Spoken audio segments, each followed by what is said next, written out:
Okay, in first class you might have been used to organizing some of your emails into different folders to keep yourself organized.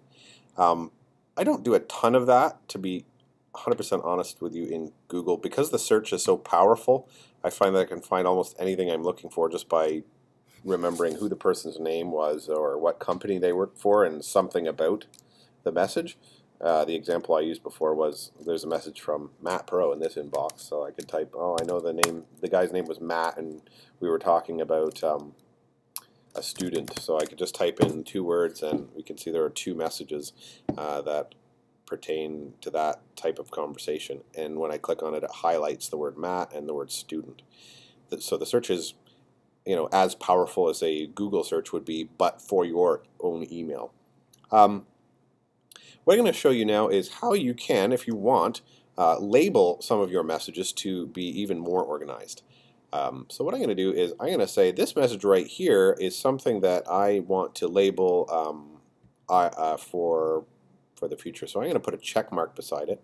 Right here, this little thing, it looks like a tag. Sometimes sometimes labels are called tags in other programs.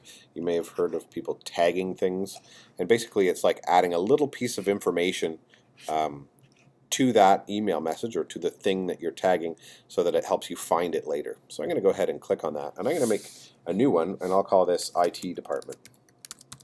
So let's say that's something that pertains to the IT department. I just go ahead, type that there, and push enter.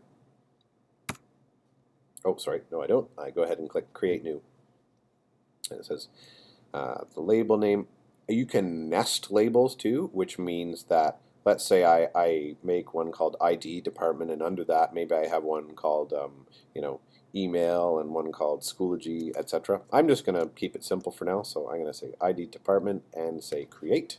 So now you'll notice that beside the message, before it starts previewing the message to the right, it says IT department here. It also, over here, you'll notice it's added a label called IT department.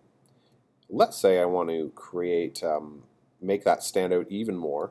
I can say I'm going to make this label red, or whatever color I want, and I can choose that here. So let's say I like this red color, and now it makes that label red, so it'll stand out even more. So let's say this one too needs to go into the IT department folder, so I'll put a check mark beside that. I click on my labels, and I just put a check mark here and hit apply. Now this one as well is tagged. You'll notice they're still in my inbox. They haven't moved out of my inbox, it's just added labels.